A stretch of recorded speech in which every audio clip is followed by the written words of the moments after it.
കഴിഞ്ഞ കുറച്ച് ദിവസമായിട്ട് പി.കെ. ശ്രീമതിയെ ചുറ്റിപ്പറ്റിയിട്ടുള്ള ചില പ്രചരണങ്ങൾ നടക്കുന്നു. എനിക്ക് തോന്നുന്നു ചില ഓൺലൈൻ മാധ്യമങ്ങൾ പുറത്തുവിട്ട ഒരു വാർത്തയുണ്ട്. അതായത് പെൻഷൻ അഭിനയിച്ചുകൊണ്ട് ഒരു ഭർത്താവിൻ്റെ പേര് വെച്ച് ഭാര്യയായിട്ട് അഭിനയിച്ചുകൊണ്ട് പെൻഷൻ വാങ്ങിക്കുന്നു എന്നുള്ള രീതിയിലുള്ള ആരോപണങ്ങൾ ഇങ്ങനെ വന്നുകൊണ്ടിരിക്കുന്നു. അതായത് ഓൺലൈൻ മാധ്യമങ്ങളാണെന്ന് തോന്നുന്നു ഇത് ഈ രീതിയിലുള്ള വാർത്തകൾ പുറത്തോട്ട് വിട്ടെ. അതിനെതിരെ ഇപ്പോൾ പി.കെ. ശ്രീമതി പ്രതികരിച്ചിട്ടുണ്ട്. അതായത് തനിക്കെതിരെ വളരെ വികാരാധീനയായിട്ടാണ് പ്രതികരണം വന്നേക്കുന്നത്. തനിക്കെതിരെ ഇത്തരത്തിലുള്ള ആരോപണം ഉന്നയിക്കുന്നവർക്കെതിരെ നിയമ നടപടിയുമായിട്ട് മുന്നോട്ട് പോകുമെന്നും ശക്തമായ എതിർപ്പ് ഉണ്ടാവുമെന്നും പറഞ്ഞിട്ടുണ്ട്. ആവശ്യമാണ് ശരിക്കും പറഞ്ഞത്. കാരണം നമ്മൾ മനസ്സിലാക്കേണ്ട ഒരു പ്രധാന കാര്യം എന്താണെന്ന് വെച്ച് കഴിഞ്ഞാൽ, നമ്മുടെ സംസ്ഥാനത്തിനകത്ത് CPM എന്ന് പറയുന്ന ഒരു രാഷ്ട്രീയ പാർട്ടിക്കെതിരായും ആ രാഷ്ട്രീയ പാർട്ടിയിലെ പല നേതാക്കന്മാർക്കെതിരായിട്ടും വ്യാജ വാർത്തകൾ പടച്ചു വിട്ടുകൊണ്ടിരിക്കുന്ന ഒരു സവിശേഷമായ ഒരു സാഹചര്യം ഉണ്ട് എന്ന് പറയേണ്ടി വരും. നിരന്തരം വ്യാജ വാർത്തകൾ പടച്ചുവിടുക, അത് ഏറ്റവും കൂടുതൽ ചുറ്റിപ്പറ്റി നിൽക്കുന്നത് അതായത് നമ്മൾ ശ്രദ്ധിച്ചു നോക്കിയാൽ മനസ്സിലാവും. ഒന്ന്, പിണറായി വിജയൻ എന്ന് പറയുന്ന ഒരാളെ തേജോവധം ചെയ്തു. മുഖ്യമന്ത്രിയായിരുന്ന സമയത്ത് അപ്പാടെ തേജോവധം ചെയ്തുകൊണ്ടിരിക്കുന്ന സമയം ഉണ്ടായിരുന്നു. അത് കഴിഞ്ഞിട്ട് ശരിക്കും പറഞ്ഞു കഴിഞ്ഞാൽ ഉമ്മൻചാണ്ടിയെ തേജോവധം ചെയ്യുന്നതിനേക്കാൾ കൂടുതൽ പിണറായി വിജയനെ ഇവിടുത്തെ മാധ്യമങ്ങൾ വളഞ്ഞിട്ട് ആക്രമിച്ചിട്ടുണ്ട്. അത് പറയാതിരിക്കാൻ തരമില്ല. ആ പിണറായി വിജയനെ നേരിടേണ്ടി വന്നിട്ടുള്ള അപമാനം ഒന്ന് ആലോചിച്ച് നോക്കിക്കോളൂ. എത്രത്തോളം വലിയ രീതിയിലാണ് അദ്ദേഹത്തെ പിണറായി വിജയൻ എന്ന് പറയുന്ന നേതാവിനെ ഇവിടുത്തെ മാധ്യമങ്ങൾ വേട്ടയാടിയത്.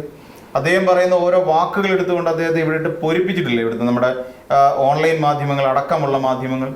അപ്പം CPM എന്ന് പറയുന്ന ഒരു രാഷ്ട്രീയ പാർട്ടിക്കെതിരായി ശക്തമായ ഒരു നിലപാട് പലപ്പോഴും നമ്മുടെ മാധ്യമങ്ങൾ സ്വീകരിക്കുന്നുണ്ട് എന്നുള്ള കാര്യം തർക്കമറ്റ വിഷയമാണ്. ഇനി അതോടൊപ്പം തന്നെ ഇത് കൂടാതെ അദ്ദേഹത്തിന്റെ ഭാര്യ കമല, രണ്ടാമത് അദ്ദേഹത്തിന്റെ മകൾ വീണ, ഇവർക്കൊക്കെ എതിരായി എന്തൊക്കെയാണ് ഇവിടെ നടന്നുകൊണ്ടിരിക്കുന്ന ആരോപണങ്ങൾ. അദ്ദേഹത്തിന്റെ മരുമകൻ എന്ന് പിന്നെ മുഹമ്മദ് റിയാസ് ശക്തനായ ഒരു നേതാവായിരുന്നു. DYFIയുടെ ഒക്കെ ദേശീയ നേതാവാണ് മുഹമ്മദ് റിയാസ്. അല്ലാതെ മരുമോനായതിന്റെ പേരിൽ അദ്ദേഹത്തെ പിടിച്ച് മന്ത്രിയാക്കിയിരുന്നൊന്നും അല്ല. ഇവിടെ ഇതൊക്കെ മനസ്സിലാക്കാതെ മരുമോൻ എന്ന് പറഞ്ഞുകൊണ്ട് ഇവിടെ വ്യാപകമായ പ്രചരണം നടത്തിയത് ഇതേപോലത്തെ മീഡിയകളാണ്. അതായത് എല്ലാ കാലത്തും ഇടതുപക്ഷത്തിനെതിരായി അല്ലെ CPM എന്ന് പറയുന്ന രാഷ്ട്രീയ പാർട്ടിക്കെതിരായി പടവാളെടുത്ത് നിൽക്കുന്നവർ തന്നെയാണ് ഇപ്പോ ഏറെ പങ്കും സാമൂഹ്യ മാധ്യമങ്ങളിൽ ഉള്ളത്. നമ്മൾ പരിശോധിച്ചാൽ മനസ്സിലാവും. അതുപോലെ നമ്മുടെ മാധ്യമങ്ങളിൽ ഇവരൊക്കെ തന്നെ വനിതാ നേതാക്കന്മാരെ വലിച്ചു കീറുകയല്ലേ. വീണ ജോർജിനെ എന്തൊക്കെയാണ് പറയുന്നത്? വീണ ജോർജ്, അതോടൊപ്പം തന്നെ പിന്നെ നമുക്കറിയാവുന്ന പോലെ ഇപ്പൊ ശ്രീമതി ടീച്ചർ, ശൈലജ ടീച്ചർ, ഇവരെയൊക്കെ എന്തൊക്കെയാണ് പറയുന്നത്?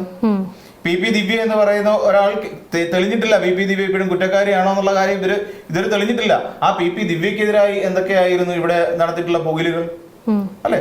ആ പിന്നെ നവീൻ ബാബുവിന്റെ മരണവുമായി ആത്മഹത്യയുമായി ബന്ധപ്പെട്ടുകൊണ്ട് തെളിയാത്ത കേസുകളിൽ പോലും അല്ലെങ്കിൽ അതുമായി ബന്ധപ്പെട്ടുകൊണ്ട് കൃത്യമായ തെളിവുകൾ ഇല്ല എങ്കിൽ പോലും അവരെ ക്രൂശിക്കുന്ന ഒരു സമീപനം ഏറെക്കാലമായി തുടർന്നു വരികയാണ്. അതിന് ചില സാമൂഹ്യ മാധ്യമങ്ങളിൽ വലിയ തോതിൽ പങ്കുവഹിച്ചിട്ടുണ്ട്. അതിനകത്ത് അങ്ങനെ പറയാതിരിക്കാൻ തരമില്ല. അതുപോലെ ഒരു കള്ളപ്രചരണമായിരുന്നു ശരിക്കും ശ്രീമതി ടീച്ചർക്കെതിരായി നടക്കുന്നത്. ശ്രീമതി ടീച്ചർ MP ആയിരുന്നില്ലേ, MLA ആയിരുന്നില്ലേ, നമ്മുടെ സംസ്ഥാനത്തിന്റെ ആരോഗ്യവകുപ്പ് മന്ത്രിയായിരുന്നില്ലേ ശ്രീമതി ടീച്ചർ? ആ ശ്രീമതി ടീച്ചറിന് MLA പെൻഷൻ മേടിക്കുന്നതിന് ഏതെങ്കിലും ഒരു മരിച്ചുപോയ ഏതോ ഒരു MLAയുടെ ഭാര്യയായിട്ട് അഭിനയിച്ചുകൊണ്ട് പെൻഷൻ വാങ്ങേണ്ട ആവശ്യമുണ്ടോ? ഈ പറയുന്ന പോലെ തിരുക്കൊച്ചിയിൽ MLA ആയിരുന്ന, കുന്നംകുളം MLA ആയിരുന്ന PR കൃഷ്ണൻ, അങ്ങനെ എന്തോ ആണ് അദ്ദേഹത്തിന്റെ പേര്, അങ്ങനെ ഒരു MLA ആയിരുന്ന ഒരാളുടെ ഭാര്യ 2020 അവർ മരിച്ചുപോയി. അവർക്കാണ് പെൻഷൻ മേടിച്ചുകൊണ്ടിരുന്നത്. ഈ മാധ്യമങ്ങൾ പറഞ്ഞത് എന്താ? ഈ PR കൃഷ്ണൻ എന്ന് പറയുന്ന ആളുടെ ഭാര്യയായി ശ്രീമതി ടീച്ചർ അഭിനയിച്ചുകൊണ്ട് അദ്ദേഹം മരണപ്പെട്ടു കഴിഞ്ഞപ്പോൾ ആ പെൻഷൻ ശ്രീമതി ടീച്ചർ വാങ്ങുന്നു. ഇതാണ് ഇവിടെ പ്രചരിപ്പിച്ചുകൊണ്ടിരുന്നത്. എന്നാൽ ഒരു വാർത്ത നമ്മൾ ചെയ്യുമ്പോൾ സ്വാഭാവികമായും ജേർണലിസത്തിലൊക്കെ ഒരു മാധ്യമ പ്രവർത്തന രംഗത്ത് എല്ലാവരും പഠിക്കുന്ന ഒരു കാര്യം എന്താ? നമ്മളൊരു വാർത്ത ചെയ്യുമ്പോൾ ആരെക്കുറിച്ചാണോ നമ്മൾ ആരോപണം ഉന്നയിക്കുന്നത് ആ ആരോപണ വിധേയനായ ആളുമായി നമ്മൾ സംസാരിക്കണമെന്നും ഒരു പിന്നെ സൈഡ് പിടിക്കാത്ത ബയാസ്ഡ് ആവാതെ വാർത്ത ചെയ്യണമെന്നുമാണ് നമ്മൾ സാധാരണ പഠിച്ചിട്ടുള്ളത്. അല്ലെങ്കിൽ അങ്ങനെയാണ് നമ്മൾ ചെയ്യേണ്ടത്. ഒരു മാധ്യമ ധർമ്മം എന്ന് പറഞ്ഞതാണ്. എന്നാൽ ഇന്ന് അങ്ങനെയാണോ? എല്ലാവരും പാലിക്കപ്പെടുന്നില്ലല്ലോ, എവിടെയും പാലിക്കപ്പെടുന്നില്ല. പക്ഷേ ഒരാളെ കുറിച്ച് ഇപ്പൊ നമ്മളൊരു വാർത്ത ചെയ്യുമ്പോൾ അതിനകത്തൊരു വ്യക്തത ഉണ്ടാവണം. അതാണ് ഏറ്റവും പ്രധാനപ്പെട്ട ഒരു കാര്യം. ഇവിടെ ആ വ്യക്തത ഇല്ല. ശ്രീമതി ടീച്ചർ കരഞ്ഞുകൊണ്ട് പറയുമ്പോൾ എത്രത്തോളം ആ ടീച്ചറിനെ സംബന്ധിച്ചിടത്തോളം അത് ഹർട്ട് ചെയ്തു, വേദനിപ്പിച്ചു എന്നുള്ളതിനെ കുറിച്ച് നമ്മൾ ആരെങ്കിലും ചിന്തിക്കുന്നുണ്ടോ? നമുക്ക് വാർത്ത കിട്ടുന്നു, ഇങ്ങനെ ഏതോ ഒരാൾ പറയുന്നു. അപ്പൊ ഒടുവിൽ അദ്ദേഹത്തിന്റെ മകന്, അതായത് ഈ PR കൃഷ്ണൻ എന്ന് പറയുന്ന ആ മുൻ MLA-യുടെ അന്തരിച്ചുപോയ MLA-യുടെ മകൻ ഇവിടേക്ക് വരേണ്ടി വന്നു. ആ മകൻ വന്നിട്ട് സത്യസന്ധമായ കാര്യങ്ങൾ വെളിപ്പെടുത്തി. അത് എൻ്റെ അച്ഛനാണ് ആ മരണപ്പെട്ടു പോയ ആള്, എൻ്റെ അമ്മ 2020 മരിച്ചു, എൻ്റെ അമ്മയാണ് ആ പെൻഷൻ വാങ്ങിച്ചുകൊണ്ടിരുന്നത് എന്ന് ആ അദ്ദേഹത്തിന്റെ മകൻ വന്ന് വെളിപ്പെടുത്തുന്ന ഒരു സാഹചര്യം ഉണ്ടായില്ലേ? അതിൽ കൂടുതൽ എന്താണ് തെളിവ് വേണ്ടത്? നമ്മളെപ്പോഴും ഒരു വ്യാജ വാർത്ത ഉണ്ടാക്കുമ്പോൾ അല്ലെങ്കിൽ ഒരു വാർത്ത സൃഷ്ടിക്കുമ്പോൾ ആ വാർത്തയുടെ നിജസ്ഥിതി പഠിച്ചു വെച്ചതിന് ശേഷം വേണം വാർത്ത ചെയ്യാൻ. അല്ലാതെ വെറുതെ കയറി ഒരു വാർത്ത അങ്ങ് അടിക്കുകയല്ല ചെയ്യേണ്ടത്. അതുകൊണ്ടാണ് ടീച്ചർ പറയുന്നത്, ഞാൻ അവരെ കൃത്യമായി ഇന്ന വാർത്ത ചാനലുകൾ എന്ന് വളരെ കൃത്യമായി ടീച്ചർ പറഞ്ഞു, ഞാൻ അവർക്കെതിരായി നിയമ നടപടി സ്വീകരിക്കാൻ പോകുന്നു എന്ന തരത്തിൽ അവർ വളരെ കൃത്യമായി ടീച്ചർ പറയുന്നുണ്ടല്ലോ. അപ്പൊ ഇതാണോ മാധ്യമധർമ്മം? നമ്മുടെ മാധ്യമങ്ങൾ ഈ പറയുന്ന CPM എന്ന് പറയുന്ന ഒരു രാഷ്ട്രീയ പാർട്ടിയെ തകർക്കാൻ വേണ്ടിയിട്ടും അവർക്ക് ചില നിഷ്ഠൂര അജണ്ടകളുണ്ട്, പറയാതിരിക്കാൻ തരവില്ല. അവർക്ക് ചില അജണ്ടകളുണ്ട്.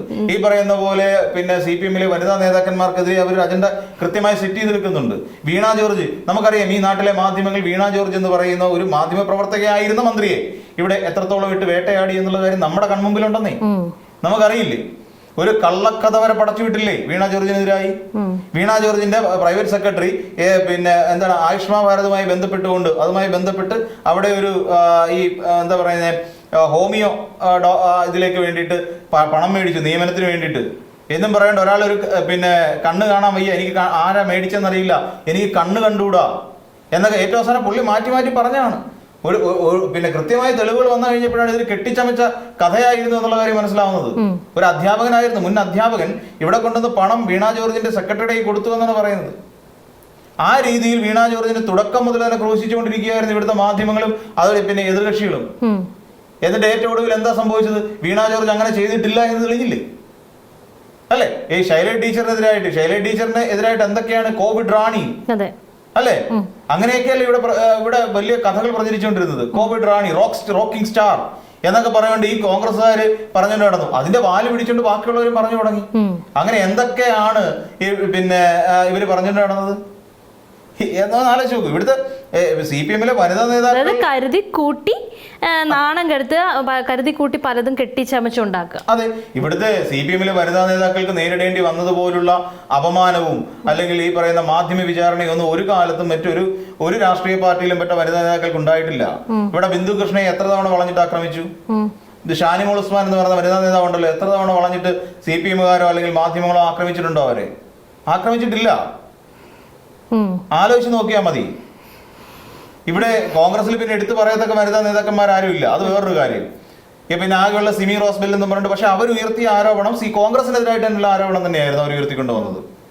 അല്ലാതെ അവരെ ആരെയും പിന്നെ ഈ പറയുന്ന പോലെ പൊതുമധ്യത്തിലിട്ട് തേജോവധം ചെയ്യുന്ന തരത്തിലേക്കൊന്നും കാര്യങ്ങൾ നീങ്ങിയിട്ടില്ല എന്നുള്ളത് നമുക്ക് കേട്ടറിയാവുന്ന കാര്യം തന്നെയല്ലേ, നമ്മൾ കണ്ടുകൊണ്ടിരിക്കുന്ന കാര്യങ്ങൾ തന്നെയല്ലേ. ഇവിടെ ഞാനും ചോദിച്ചോട്ടെ, ഇവിടെ G. സുധാകരൻ എന്ന് പറയുന്ന UDF-ന്റെ ജനകീയ പിന്നെ സ്വതന്ത്രൻ ഇവിടുത്തെ CS സുജാത എന്ന് പറയുന്ന ഒരു CPM നേതാവിനെ കുറിച്ച് അപമര്യാദയായി സംസാരിച്ചു. മാധ്യമങ്ങൾ എത്ര തവണ അത് പൊക്കിയെടുത്തുകൊണ്ട് വന്നു?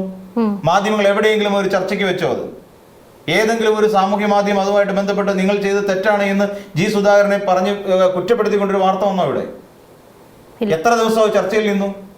അതേസമയം കഴിഞ്ഞ തവണ, അതായത് കഴിഞ്ഞ നിയമസഭാ തെരഞ്ഞെടുപ്പിൽ കായംകുളത്ത് മത്സരിച്ച ഹരിത ബാബുവിനെതിരായിട്ട് പാൽ വിൽക്കുന്നതുമായി ബന്ധപ്പെട്ടുകൊണ്ട് ഒരു പരാമർശം ആരിഫ് നടത്തിയിരുന്നു, AM ആരിഫ്. അതുമായി ബന്ധപ്പെട്ട് എത്ര ദിവസം ചർച്ച നടന്നു നമ്മുടെ കേരളത്തിൽ? നമ്മൾ എന്തുകൊണ്ടാ പിന്നെ എത്രയോ ആവർത്തി ആ ചർച്ച ഇവിടെ നടന്നിട്ടുണ്ട്. എന്നിട്ട് പിന്നെ CPM-കാരെ വേട്ടയാടാൻ ഇവിടുത്തെ മാധ്യമങ്ങൾക്കും ഒരു വല്ലാത്തൊരു താല്പര്യമാണ്. കരുതി കൂട്ടിയപ്പം ഇങ്ങനെ തേജോവധം ചെയ്യാം. ഇതിനകത്ത് ഒരു കഴമ്പുമില്ലെന്ന് മനസ്സിലായില്ലേ? ഈ പിന്നെ ശ്രീമതി ടീച്ചറെ സമയത്തോളം ശ്രീമതി ടീച്ചർ മന്ത്രിയായിരുന്ന ഒരാളാണ്, MP ആയിരുന്ന ഒരാളാണ്. അവർക്ക് അതുമായി ബന്ധപ്പെട്ട പെൻഷൻ അവർ മേടിക്കുന്നുണ്ട്. MLA ആയിരുന്നതിന്റെയും മന്ത്രി ആയിരുന്നതിന്റെയും MP ആയിരുന്നതിന്റെയും ഒക്കെ പെൻഷൻ. അവർ വെറുതെ ഒന്നും അല്ലല്ലോ, ജനങ്ങൾ വോട്ട് ചെയ്ത് വിജയിപ്പിച്ചിട്ടല്ലേ ശ്രീമതി ടീച്ചർ മന്ത്രിയായത്. അല്ലാതെ ആരെങ്കിലും ശ്രീമതി ടീച്ചർ വഴിയൊക്കെ പോയപ്പോൾ അതുകൊണ്ട് PK ശ്രീമതി പോന്ന് പിടിച്ച് മന്ത്രിയാക്കിയേക്കാം എന്ന് കരുതിയിട്ട് പിണറായി വിജയൻ മന്ത്രിയാക്കിയതാണോ? അല്ല, ജനങ്ങൾ വോട്ട് ചെയ്ത് ജയിപ്പിച്ച് ആ ജയിച്ചതിൽ നിന്ന് മന്ത്രിയായി തെരഞ്ഞെടുത്തു. എന്നിട്ട് ശ്രീമതി ടീച്ചറുടെ കാലത്ത് എപ്പോഴെങ്കിലും ഇവിടെ വലിയ പ്രതിസന്ധി ഉണ്ടായിട്ടുണ്ടോ ആരോഗ്യരംഗത്ത്? ഉണ്ടോ? VS ശിവകുമാർ എന്ന് പറയുന്ന ഒരു മന്ത്രി കയറി നശിപ്പിച്ച് നാറാണക്കല്ല് പറിച്ചു വെച്ച പിന്നെ ആരോഗ്യവകുപ്പിനെ ഒരു പരിധിവരെയെങ്കിലും കൈപിടിച്ച് ഉയർത്തിക്കൊണ്ടുവന്ന ഒരാളല്ലേ? അതെ. അപ്പം ഇങ്ങനെയുള്ള കാര്യങ്ങൾ കോൺഗ്രസ് ഭരണ കാലഘട്ടത്തിൽ തകർത്തുപോയ പലതിനെയും എടുത്തുയർത്തിക്കൊണ്ടുവന്ന ഒരു നേതാവ് തന്നെയാണ്. അപ്പോൾ പൊതുവിൽ കണ്ണൂരിലെ ഒരു പൊളിറ്റിക്കൽ ഇതിനോട് അല്ലെങ്കിൽ രാഷ്ട്രീയ CPM-ന്റെ ഈ വനിതാ നേതാക്കന്മാരോട് പൊതുവിൽ ഒരു അസഹിഷ്ണുത വെച്ച് പുലർത്തുന്നവരാണ് ഇവിടുത്തെ മാധ്യമങ്ങളെല്ലാം. പ്രത്യേകിച്ച് വലതുപക്ഷ മാധ്യമങ്ങൾ ആ തരത്തിൽ തന്നെയാണ്. അത് ഒന്നുകൂടെ നോക്കിക്കഴിഞ്ഞാൽ ഈ സാമൂഹ്യ മാധ്യമങ്ങളിലടക്കം ഈ പറയുന്നത് ടാർഗറ്റ് ചെയ്ത് മുന്നോട്ട് പോകുന്നു, ടാർഗറ്റ് ചെയ്യുന്നുണ്ട്, നന്നായിട്ട് ടാർഗറ്റ് ചെയ്യുന്നുണ്ട്. ഈ പറയുന്ന നമുക്കറിയാം, ഇന്ന് N95 മാസ്ക് എന്ന് പറഞ്ഞു കഴിഞ്ഞാൽ നമ്മൾ മേടിക്കുന്നത് 20 രൂപയ്ക്കാണ്. നമ്മൾ പുറത്ത് ഇപ്പം നമ്മളൊരു മെഡിക്കൽ സ്റ്റോറിൽ നിന്ന് മേടിക്കുന്നത്. ചിലപ്പോൾ 15 രൂപ കൊടുത്താൽ നമുക്ക് ഒരെണ്ണം കിട്ടും. പക്ഷെ അന്ന് അത് 150 രൂപയ്ക്കാണ് നമ്മൾ ഓപ്പൺ മാർക്കറ്റിൽ നിന്ന് മേടിച്ചത്. ഓപ്പൺ മാർക്കറ്റിൽ നമ്മൾ മെഡിക്കൽ സ്റ്റോറിൽ നിന്ന് കോവിഡ് കാലത്ത് മേടിച്ചത്. PP കിറ്റ് ചിലപ്പോൾ ഇന്ന് 150 രൂപയ്ക്ക് കിട്ടും. അന്നൊരു PP കിറ്റ് നമ്മൾ മേടിക്കണമെങ്കിൽ 3000 രൂപ നമ്മൾ എണ്ണി കൊടുക്കണം. അന്ന് എന്താണ് വേണ്ടത്? അന്ന് എത്രയും പെട്ടെന്ന് നമ്മുടെ പ്രതിസന്ധികൾ പരിഹരിക്കാൻ വേണ്ട രീതിയിൽ അത് ഓരോ സമയത്ത് നമ്മൾ ഡിമാൻഡ് കൂടുന്നതനുസരിച്ച് അവർ പ്രൈസ് ഹൈക്ക് ഉണ്ടാവും. സ്വാഭാവികമല്ലേ? ഒരു സാധനത്തിന് ഡിമാൻഡ് കൂടുമ്പോൾ സ്വാഭാവികമായിട്ട് വില കുതിച്ചു വരും. വില അവർ ആ കൂടിയ വിലക്ക് വിൽക്കുള്ളൂ. അപ്പൊ എന്ത് വില കൊടുത്തും ആൾക്കാർ മേടിക്കാൻ തയ്യാറാ. ഇപ്പൊ 20 രൂപയ്ക്കുള്ള 15 രൂപയുടെ മെറ്റീരിയൽ മാത്രമുള്ള 10 രൂപയുടെ പോലും മെറ്റീരിയൽ ഇല്ലാത്ത സാധനം നമുക്കറിയാമല്ലോ. പിന്നെ സർജിക്കൽ മാസ്ക് എത്ര രൂപയാണ് അതിന്? എത്ര രൂപയ്ക്കാണ് നമ്മൾ സർജിക്കൽ മാസ്ക് മേടിച്ചുകൊണ്ടിരുന്നത്? അല്ല, ഇന്ന് N95 മാസ്ക് മേടിക്കുന്ന വിലയ്ക്ക് സർജിക്കൽ മാസ്ക് മേടിച്ചിട്ടുണ്ട്. അപ്പോഴും അതിന് കാരണം എന്താ? ശൈലി ടീച്ചർ കൊള്ളലാഭം ഉണ്ടാക്കാൻ വേണ്ടിയിട്ട് ഈ കരാർ മറിച്ചു കൊടുത്തു എന്നുള്ള രീതിയിലൂടെ വ്യാഖ്യാനിച്ചുകൊണ്ട് നടന്നില്ലേ? എന്നിട്ട് കോവിഡ് റാണി എന്ന് ടീച്ചറെ വിളിച്ചില്ലേ? അപ്പോഴും ഈ പറയുന്ന CPM-ലെ വനിതാ നേതാക്കളെ തെരഞ്ഞു പിടിച്ച് ആക്രമിക്കാനുള്ള ഒരു ആക്രമണോത്സുകത നമ്മുടെ മാധ്യമങ്ങൾ പുലർത്തുന്നുണ്ട്, വലതുപക്ഷം പുലർത്തുന്നുണ്ട്, വലതുപക്ഷ മാധ്യമങ്ങളുടെ ഓൺലൈൻ മീഡിയകളും പുലർത്തുന്നുണ്ട്. അപ്പൊ തീർച്ചയായിട്ടും ഇവരെല്ലാം ഡിസർവ് ചെയ്യുന്നുണ്ട്. അപ്പം ടീച്ചർ ഇതുമായി ബന്ധപ്പെട്ടുകൊണ്ട് ഒരു കേസുമായി ബന്ധപ്പെട്ട് മുന്നോട്ട് പോവുകയാണെങ്കിൽ ആ കേസിൽ അല്ലെങ്കിൽ കേസ് മുന്നോട്ട് പോയാൽ ഡിഫമേഷൻ ആയിരിക്കും മിക്കവാറും കൊടുക്കുക. അനാവശ്യമായ പ്രയോഗമല്ലേ? ഏതോ ഒരുത്തന്റെ ഭാര്യയാക്കി മാറ്റുകയാണ് ടീച്ചറെ. ആലോചിക്കുക, ആർക്കെങ്കിലും സഹിക്കുന്ന കാര്യമാണോ? ഏതോ ഒരാൾക്ക് കുന്നംകുളത്ത് MLA ആയിരുന്ന PR കൃഷ്ണൻ എന്ന് പറയുന്ന ഒരാളുടെ ഭാര്യയാക്കി അങ്ങ് മാറ്റി ഇവിടുത്തെ മാധ്യമങ്ങള്. എന്ത് നെറികേടാണ് കാണിക്കുന്നത്? രാഷ്ട്രീയ വൈരാഗ്യം തീർക്കേണ്ടത് ഇങ്ങനെയാണോ? അല്ലെങ്കിൽ PR കൃഷ്ണന്റെ പേര് അവരുടെ ഭാര്യ ഈ 2020 വരെ പെൻഷൻ മേടിച്ചു. അവർ മരിക്കുന്നത് 2020 അവർ മരിക്കുന്നത്. അതുവരെ അവർ പെൻഷൻ മേടിച്ചിട്ടുണ്ട്. തെളിവുകളുണ്ടല്ലോ. അത് അന്വേഷിച്ച് കണ്ടെത്തിക്കൂടായിരുന്നോ? PR കൃഷ്ണൻ ആരാണെന്നും PR കൃഷ്ണന്റെ ഭാര്യ ആരാണെന്നും അവരുടെ ജീവിച്ചിരിക്കുന്ന മക്കളും ഉണ്ടല്ലോ. എന്തുകൊണ്ടോ അന്വേഷിച്ചില്ല? അപ്പോൾ ടാർഗറ്റ് ചെയ്തുകൊണ്ടുള്ള നീക്കമാണ് ശരിക്കും നടക്കുന്നത്. ചെറുക്കപ്പെടേണ്ടതാണ്. ടീച്ചർ സത്യത്തിൽ ചെയ്ത വളരെ കൃത്യമായ കാര്യമാണ്. പക്ഷേ എനിക്ക് ആകെപ്പാടുള്ളത് ടീച്ചർ ഒരിക്കലും വിതുമ്പാൻ പാടില്ലായിരുന്നു. ശക്തയായ ഒരു നേതാവായി നിലനിൽക്കണമായിരുന്നു എന്നുള്ളതാണ് എൻ്റെ ഒരു അഭിപ്രായം.